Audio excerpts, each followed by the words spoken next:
I just found out my wife has been banging some guy. I'm so freaking mad. I either going to kill them or kill myself. So you just found out your wife's been having an affair. I understand you're furious and you want to do something about it. You're so angry you're thinking of hurting someone. Yeah. My world has ended and I can't handle it. Somebody's got to go out of this world. I'm going to shoot someone. I understand you feel betrayed and you hurt so much that you can't stand it right now. And you want to shoot either those two or yourself. That's right, dude. Do you have a gun?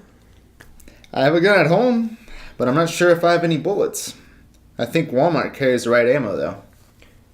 Have you ever hurt anyone in the past? No, never. But I've never been this mad before either. I understand that you're feeling more angry than you ever have before. Please, stay seated. Let's talk through this. My name is Jim. What's your name? My name is Hector. Hector, start at the beginning and help me understand what's going on. Well, my wife is Ruby. She's been banging some freaking scumbag named Joe. Joe. Yeah. And I'm going to kill them both. That's what's going to happen. I don't know why I stopped in here. I'm just leaving. Hector, please, hold on a minute. I understand you're unbelievably and justifiably angry, and you can't stand it anymore. And you want to go hurt Ruby and that scumbag Joe. I want to help you. Please, tell me the rest of the story. Well, used to live in Columbus. Mm-hmm. Ruby and I. Mm-hmm. I work in the mortgage business. I used to be an inside sales guy who would handle clients on the phone, pretty much. But I was really good at it. Mm-hmm. And the clients started calling me boss. Or started calling my boss, rather. And telling them how they liked me so much better than their outside accountant executive. I could see that. Yeah. Who was in their office. Mm-hmm. So when the account executive, this babe named Lynn, God, if I'd ever known that my wife was going to cheat on me. Anyway, when Lynn resigned, they offered me her job. So I got a big promotion to account executive. Mm-hmm. I got a company car, and I had to start taking clients to lunch and dinners and all the fancy meals on the company expense, of course. Nice. Rosie used to get mad to me for coming home late and being gone so much. But I set a company record for turning around a territory. Nice. And after 7 months, I was the number 2 account executive in the country. That's out of 500. Wow. Not bad for a hillbilly, huh? Wow. That's really impressive. You took a territory to the top of the charts in only 7 months. You're obviously a savvy and hardworking guy. And you were loyal to Ruby even though Lynn was hot. You're not only talented and hardworking, but you have integrity, Hector. Yeah, integrity. And a lot of good that did me. Nice guys finish last. Isn't that what they say? I'm so angry at this freaking slut. You're furious at being betrayed by Ruby, especially after you were so loyal to her. Yeah, you nailed it. Just like Joe did.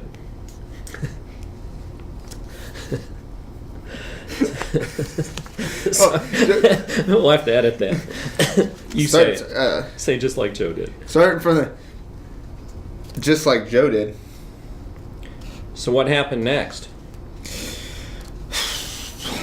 Well, I won a big company trip. The President's Club. For top 1% of account executives in the country. We went on a cruise to Cozumel and Key West. I remember Ruby got drunk and was dancing, very inappropriately, with the CEO of the company.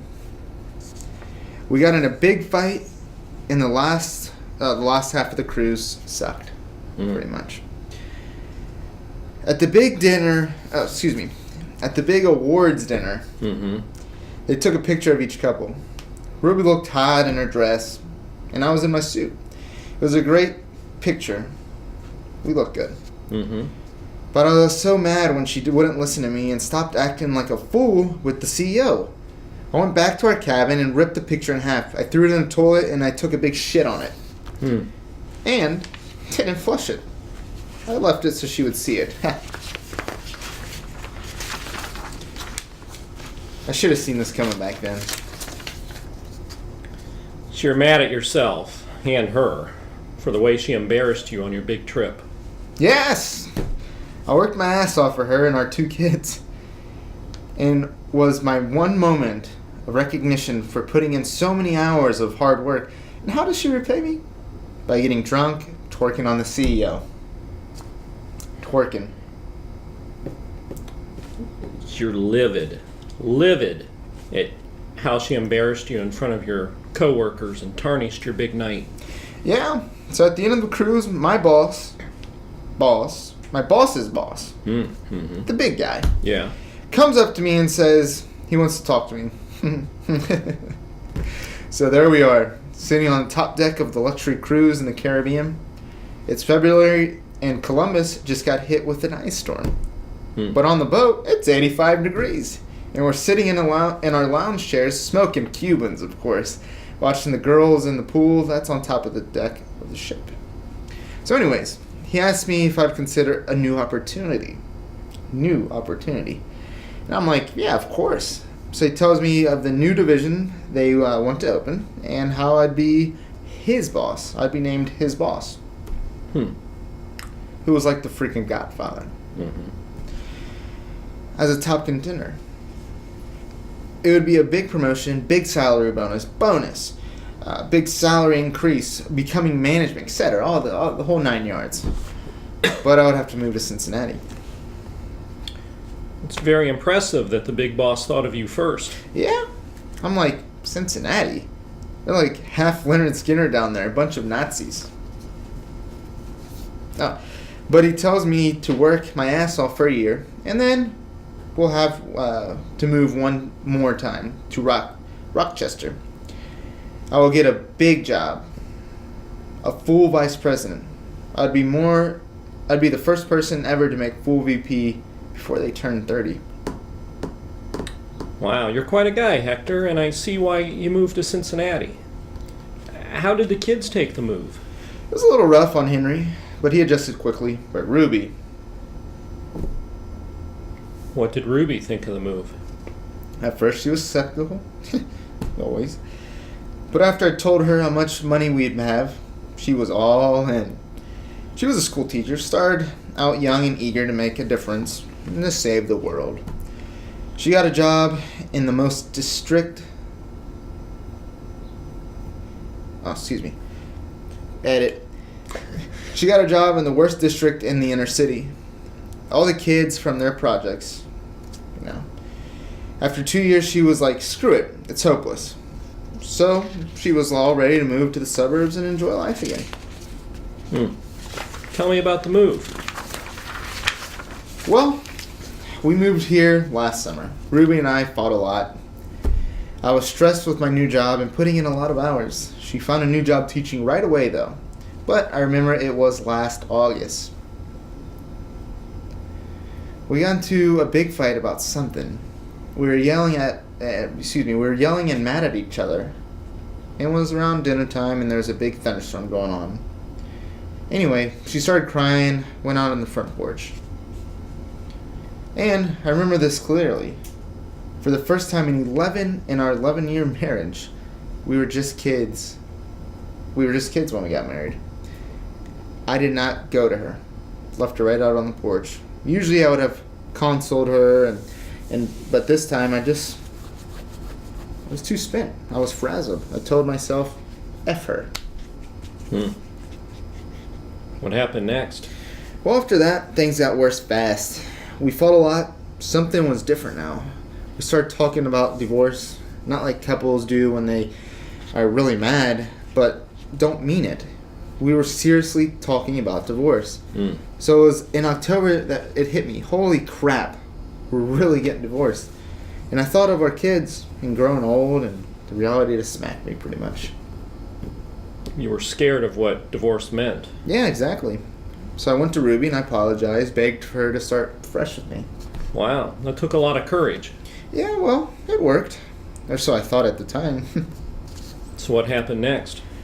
I cut back on my hours at work. I really threw my energy into the marriage. We went on a date every weekend, and I bought her flowers every Friday. And October, November, December, January, February, things were awesome around that time. I thought we were falling in love again. It was better than it had been in years. But then... What happened then, Hector?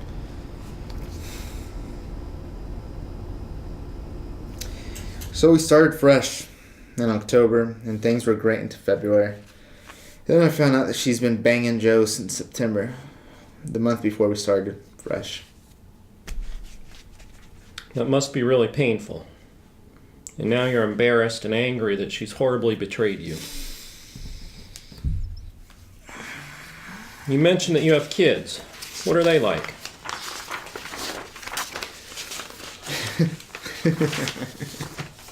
They're awesome. The best kids in the world. Henry's in 4th grade and Leigh is about to turn 4. They're going to be crush. I'm so angry that Rudy, I'm forgetting her name already, could be so careless. You love your kids very much, and you're scared for them and angry about how Ruby's actions will hurt them. They don't deserve this kind of shit. We are a good family.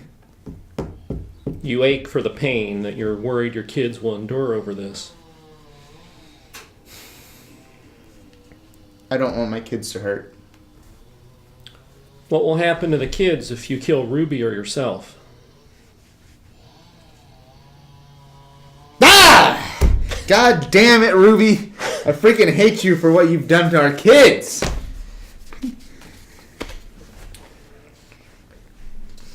Have you thought about what would be best for your kids tonight? No. I always think of the kids first, until now. Is Ruby home with the kids now? Yes. Hector, I know that you've been horribly wronged and are justifiably hurt and furious. But I also hear in your voice an enormous amount of love for your kids. You sound like an awesome father. Yes, I love them more than my own life. Do you love them enough to let them live with both their mother and father alive and not in prison for life?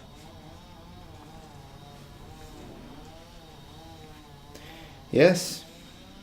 It's going to totally suck for me, but I'll do it for them. Hector, do you have a friend that you could stay with tonight? Yeah. I could call my buddy Rick. Probably stay at his place. Hector, how about this? You can call Rick now and confirm that you can stay there tonight. Then you can come back in tomorrow morning and we can talk about the best next steps. What would be best for the kids? Yeah. I'm not even sure if I can drive right now. I bet Rick could pick me up on his way home from work and then maybe drop me off in the morning. Perfect. Let's call him now.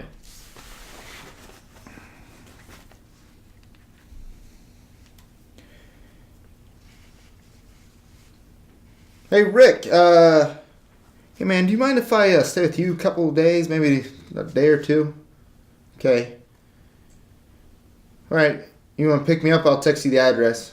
Okay, alright man, bye. Yeah, he's actually coming home right now. He can pick me up in about 10 minutes and bring me here at 8:30 tomorrow morning. Great. Hector, please look at me. Do I have your word as a father that you'll stick to our plan? Yes, I promise. My kid's life. Thank you, Hector. You're doing the right thing. You're doing what a good, loving father would do. It's tough, but I love them more than I hate her. Barely. Okay, Hector, I'm writing out our plan. Rick to pick you up at 6:20 and to take you to his house. You'll spend the night with Rick, and he'll bring you back to this office tomorrow at 8:30 in the morning. I'm writing my name and number on this, as well as your number and Rick's number. Okay, thanks, Jim. Looks like Rick is here. A few minutes early. Wow. I'll see you at 8:30 tomorrow morning. You're a good father, Hector. I'll see you at 8:30. Thank you.